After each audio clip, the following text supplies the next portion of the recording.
چلیے ہم کلاس کا جو ہے آغاز کرتے ہیں.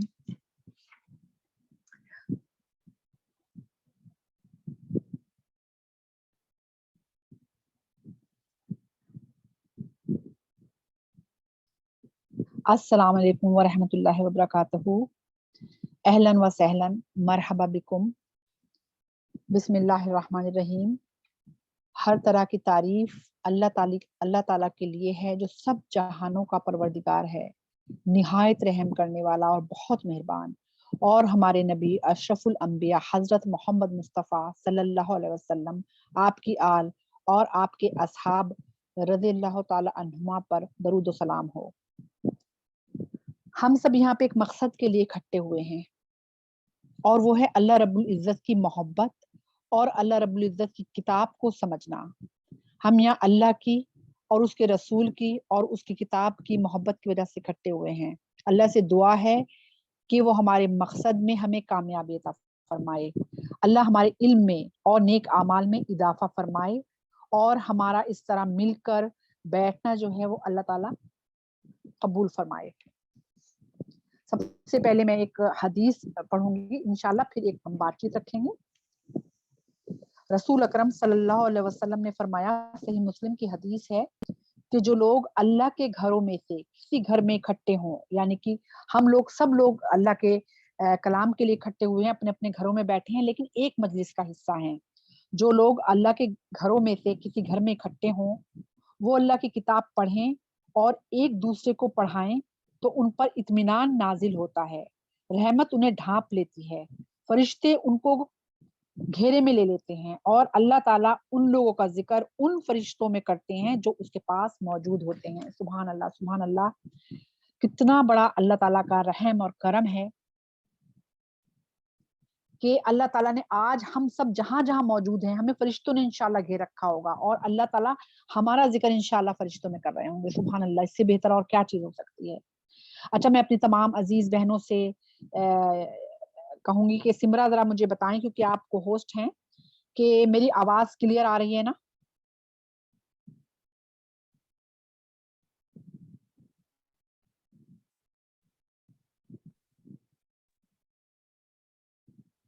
جی سمرا. جی آ رہی ہے فرحانہ باجی. چلیے الحمدللہ مجھے یہی پوچھنا تھا، میں نے کہا کبھی کلیئر نہ ہو. ٹھیک، اللہ کا شکر، اللہ کا شکر ہے کہ آواز آ رہی ہے. چلیے الحمدللہ، آج ہم اس کلاس کا جو ہے آغاز کرتے ہیں، جو میں نے بھی آپ کو بتایا ہے کہ ہم نے اللہ رب العزت کی محبت اور اس کے اس پیغام کو سمجھنے کے لیے جو ہے کلاس شروع کی ہے. میں پہلے کچھ دعائیں پڑھ لیتی ہوں انشاءاللہ، پھر ہم باقاعدہ شروع کریں گے. ربی زدنا علما، ربی زدنا علما، ربی زدنا علما. اللہ تعالیٰ ہم سب کو جو ہے علم عطا فرمائے. ربنا لا تزغ قلوبنا بعد اذ ہدیتنا وہب لنا من لدنک رحمہ انک انت الوہاب. پروردگار، جب تو ہمیں سیدھے راستے پر لگا چکا ہے تو ہمیں ہمارے دلوں میں ٹیڑھ نہ پیدا کرنا، اور ہمیں اپنے خزانے فیض سے رحمت عطا فرمانا. تو ہی فیاض حقیقی ہے. اللہم فقہنا فی الدین، اللہم فقہنا فی الدین، اللہم فقہنا فی الدین. اللہم انا اسألک علما نافعا ورزقا طیبا وعملا متقبلا. اللہم انفعنا بما علمتنا وعلمنا ما ينفعنا وزدنا علما. اللہ تعالیٰ تمام دعائیں قبول فرما لے. اللہ کا جتنا شکر کریں کم ہے کہ اس نے ہمیں ایمان کی دولت سے نوازا. سبحان اللہ. میں نے بہت سی بہنوں کو اس کلاس کی دعوت دی، لیکن دیکھیں جس کو اللہ نے چاہنا اس کے دل میں اللہ نے چیز ڈالی اور اس نے اس میں حصہ لیا، اور آگے بھی جس کو اللہ چاہے گا وہی اس کو جاری رکھے گا. یہ اس میں ہمارا کوئی کمال نہیں ہوتا کہ ہم کلاس میں حصہ لے رہے ہیں یا آگے جاری رکھیں گے. یہ اللہ تعالیٰ کی خاص رحمت ہوتی ہے اپنے ان بندوں پر جن کو اللہ تعالیٰ چنتا ہے اس کام کے لیے. ہماری یہ مجلس، جیسا کہ میں نے پہلے بھی بتایا، کہ بہت سادہ سی کلاس ہوگی، نہ بہت مشکل نہ بہت علمی باتیں ہوں گی. بہت سادے طریقے سے صرف ہم قرآن مجید کو معنوں کے ساتھ جو ہے وہ میں انشاءاللہ بتاؤں گی اور آپ لوگ سنیں گے. اس مجلس میں بہت سی بہنیں ایسی بھی ہیں سبحان اللہ جنہوں نے باقاعدہ تفسیر سے پورا قرآن پڑھا ہوا ہے، لیکن پھر بھی وہ اس میں شامل ہیں کہ چلو یہ جو 1.5 گھنٹہ ہے ہمارا، یہ انشاءاللہ جو ہے عبادت میں لکھا جائے گا. اور بہت سی میری وہ بہنیں ہیں جو پہلی بار قرآن کو مانوں سے پڑھ رہی ہیں. اچھا, اس کلاس کا جو مقصد ہے وہ جیسے کہ میں نے آپ کو بتایا کہ ایٹ لیسٹ کم سے کم ایک بار تو ہم اللہ کے کلام کو مانوں سے پڑھ لیں, کیونکہ اکیلے میری ساری جو دوست ہیں وہ یہ کہتے ہیں اکیلے کئی بار ہم نے شروع کیا لیکن ہم پورا نہیں کر پائے, بیچ میں رہ جاتا ہے. تو اب مل کے بیٹھ کے کرنے میں برکت ہی الگ ہوتی ہے, اس میں انسان کا جو ہے نا لگاتار چلتا رہتا ہے. سورہ قمر میں اللہ تعالیٰ کیا کہتے ہیں بار بار, وَلَقَدْ يَسَّرْنَا الْقُرْآنَ لِلذِّكْرِ فَهَلْ مِن مُدَّكِّرٍ, ہم نے قرآن کو یقیناً نصیحت کے لیے آسان بنا دیا ہے, پس کیا کوئی نصیحت حاصل کرنے والا ہے؟ تو انشاءاللہ ہم اس قرآن مجید کو مانوں سے پڑھیں گے اور اللہ تعالیٰ سے پھر دعا کریں گے اللہ تعالیٰ ہمیں ہدایت دے, سیدھے راستے پر چلائے, اور اپنی پوری کوشش کریں گے کہ اللہ تعالیٰ ہم سے دین کے کام لے لے. سورہ نحل میں اللہ تعالیٰ نے کیا کہا ہے, اور ہم نے آپ پر ہر چیز کو کھول کھول کر بیان کرنے والی کتاب نازل کی ہے جو ہدایت اور رحمت ہے. اللہ تعالیٰ نے ہر چیز کھول کھول کر بتا دی ہے کہ توحید کیا ہے, عقیدہ کیا ہے, عبادت کیا ہے, ایمان کیا ہے, ہمارے معاملات کیسے ہوں, اخلاق کیسے ہوں, حرام کیا ہے, حلال کیا ہے, اس سے پہلے جو انبیاء گزرے ان کے کیا قصے تھے, پھر اللہ تعالیٰ نے کن لوگوں کے وہ انعام کیا, کن کو اللہ تعالیٰ نے سزا دی, ساری چیزیں اللہ نے کھول کھول کے بیان کر دی. لیکن افسوس اسی بات کا ہے کہ کیونکہ ہم نے کبھی مانوں سے نہیں پڑھا تو ہمیں پتہ ہی نہیں ہے یہ سب چیزیں. اور رسول اکرم صلی اللہ علیہ وسلم نے فرمایا ہے کہ جو شخص علم حاصل کرنے کا ارادہ رکھتا ہے اسے چاہیے کہ وہ قرآن پڑھے, کیونکہ اس میں پہلے اور پچھلے سب لوگوں کا علم موجود ہے. اب آج جو یہ کلاس ہے میں تھوڑا سا انٹروڈکشن اسی لیے رکھ رہی ہوں, ہر کلاس میں یہ شروعات میں نہیں ہوگا کیونکہ آج پہلی کلاس ہے تو تھوڑا سا اس کو انٹروڈکشن دینا ضروری ہے کہ ہم کریں گے کیا اس کلاس میں. تو دیکھیے ایک ایسی کوشش ہے بس ہماری, دیکھیے جس سے محبت ہوتی ہے نا اس کے پیغام کو جاننے کی بھی کوشش ہوتی ہے کہ اس کا اگر وہ ہم سے کوئی بات کہتا ہے تو ہمارا دل چاہتا ہے کہ سنیں اس کی بات. مثال کے طور پہ اپنی ماں سے سب لوگ کتنی محبت کرتے ہیں, اگر کسی کی بھی جو والدہ ہیں وہ کوئی خط بھیجیں, کوئی پیغام کہ بھئی یہ پیغام ہے اسے ضرور پڑھ لینا, اب ہم کیا کریں, اس کو چومیں, سر سے لگائیں, ماتھے سے لگائیں, پھر بہت ہی خوبصورت غلاف میں انویلپ بنائیں, بہت خوبصورت مخمل کا, اس پہ ستارے لگائیں, اس کو بہت سنبھال کے الماری میں رکھ دیں. اور جب ہماری اماں ہم سے ملیں اور کہیں کہ بیٹے وہ جو میں نے پیغام بھیجا تھا پڑھا, تو ہم کہیں نہیں بہت ہم نے اس کو پیار بھی کیا اور ماتھے سے لگایا اور اس کو سجا کے جو ہے الماری میں رکھ دیا بہت سنبھال کر. تو کیا کہیں گے, بیٹے بہت ضروری بات تھی, تم نے وہ تو اس وقت پڑھنی تھی تمہیں, اور تم تو وہ وقت تو نکل گیا. سیم یہی ہے کہ اللہ تعالیٰ 70 ماؤں سے زیادہ محبت کرتا ہے. اب سوچے ایک ماں کو جب یہ کہے کہ 70 ماؤں سے زیادہ جو محبت کرتا ہے اس نے کیسا پیغام بھیجا ہوگا ہمارے لیے. تو وہ پیغام کا حال ہم نے یہی کیا ہے کہ ہم اسے جزدانوں میں لپیٹ کر بہت ستارے لگا کے بیلے لگا کے اس کو سجا دیتے ہیں, ٹھیک ہے, اور بس کبھی ہوا اسے چوم لیا, ماتھے سے لگا لیا, یا پھر بہت ہوا تو اس کو طوطے کی طرح رٹ لیا, پتہ کچھ نہیں ہے کہ اس کے اندر ہے کیا. پیغام کے معنی یہ ہوتے ہیں کہ وہ ہمارے لیے آیا ہے, اللہ تعالیٰ نے ہمیں کہا ہے تمہیں کیا کرنا ہے.